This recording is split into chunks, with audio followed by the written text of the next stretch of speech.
আসে, কিভাবে আমরা কোয়েল পাখি বড় করি, কিভাবে ব্রুডিং করি, কিভাবে বাচ্চা থেকে নিয়ে শুরু করে একেবারে ডিম পাড়া পর্যন্ত এগুলিকে আমরা লালন পালন করি, এই বিষয়গুলি নিয়ে অনেক প্রশ্ন আপনাদের থাকে। আজকের এই ভিডিওতে তার সম্পূর্ণটা আমি বলে দেওয়ার চেষ্টা করব, যতটুকু সম্ভব হবে ইনশাআল্লাহ। একটা আলাদা ভিডিও তৈরি করে এই বিষয়গুলি আপনাদেরকে আমরা জানিয়ে দিচ্ছি এই কারণে, কারণ আপনারা যখন আমাদেরকে ফোন দেন বা আমাদের কাছে এই বিষয়গুলি জানতে চান, তখন অল্প সময়ের মধ্যে এত কিছু আপনাদেরকে বোঝানোটা আমাদের পক্ষে সম্ভব হয় না। তো যাই হোক, আলহামদুলিল্লাহ, আমরা আজকে শুরু করব একেবারে ছোট বাচ্চা থেকে, অর্থাৎ একদিনের বাচ্চা যেটা ফুটে বের হয়েছে মেশিন থেকে, সেটা দিয়ে শুরু করব এবং সেইটার 10 দিন পর্যন্ত যে ব্রুডিং সিস্টেমটা রয়েছে সেটা সম্পর্কে আমরা আগে জানানোর চেষ্টা করব।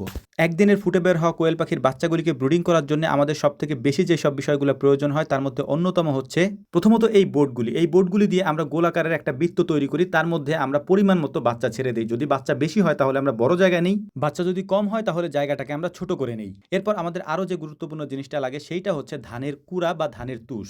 গোল বৃত্ত করার পর ওই বৃত্তের মধ্যে আমরা দিয়ে দিই ধানের কুড়া বা ধানের তুষ।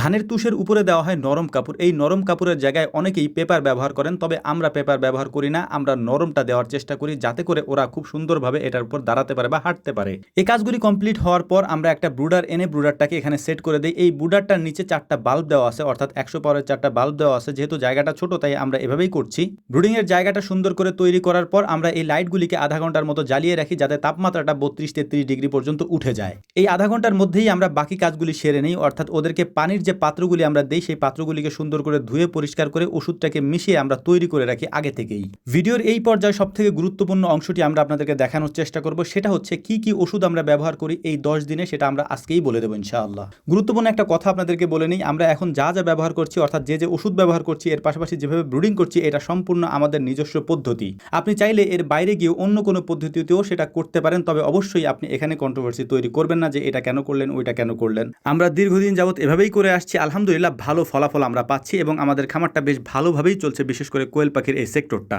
অতএব আপনার কাছে যদি মনে হয় যে আপনি এটা করবেন তাহলে করতে পারেন, আর যদি মনে হয় যে না এই পদ্ধতিতে আমি করবো না, আমি অন্য কোনো পদ্ধতিতে করবো, আলহামদুলিল্লাহ আপনি সেটাও করতে পারেন। প্রথম 12 ঘন্টা একদিন বয়সী কোয়েল পাখির বাচ্চাগুলিকে আমরা দেই গ্লুকোলাইট এবং এর সাথে দেই লাইসোভেট লিটারে 1 গ্রাম করে। এর পরের 12 ঘন্টায় দেওয়া হয় লিটারে 1 গ্রাম করে ডক্সিএভেট। এভাবে চলে 3 দিন। চতুর্থ দিন থেকে আমরা দেই হচ্ছে রেনাডাব্লিউএস, যেটা মাল্টিভিটামিন, এটা লিটারে 1 গ্রাম করে 12 ঘন্টা দেই এবং বাকি 12 ঘন্টা আমরা সাদা পানি দেই। 3 থেকে 6 দিন পর্যন্ত এটা চলতে থাকে। সপ্তম দিন থেকে আমরা দেই হচ্ছে থায়াবিন 12 ঘন্টা লিটারে 1 গ্রাম করে। এর পাশাপাশি বাকি 12 ঘন্টা আমরা দিয়ে থাকি জিঙ্ক, এটাও লিটারে 1 গ্রাম করে আলহামদুলিল্লাহ আমরা দিয়ে থাকি। এভাবেই আমরা 10 দিনের একটা কোর্স শেষ করি ব্রুডিং এর। এই 10 দিন ব্রুডিং শেষ করার পর 10 দিন থেকে নিয়ে 35 দিন পর্যন্ত আমরা আর কোনো ওষুধ দেই না। 35 দিন যখন বয়স হয় তখন আমরা 3 দিন পর্যন্ত আমরা ভিটামিন AD3টা ওদেরকে খাওয়াই, অর্থাৎ 35 থেকে 38 দিন পর্যন্ত ওদেরকে ভিটামিন AD3টা খাওয়ানো হয়। অনেকেই একটা বিষয় জানতে চাইতে পারেন, সঙ্গত কারণে ভ্যাকসিনের ব্যাপারটা হয়তো আমরা বলিনি। এই কারণে হচ্ছে যদি এই বিষয় সম্পর্কে আপনাদেরকে জানতে হয় তাহলে অবশ্যই রাত 9টা থেকে 10টা আমাদের ফেসবুক পেজ বিসমিল্লাহ এগ্রোতে গিয়ে আপনারা আমাদেরকে কল দিয়ে এই বিষয়টা জেনে নিতে পারবেন ইনশাআল্লাহ, শুধু শুক্রবার ব্যতী রেখে।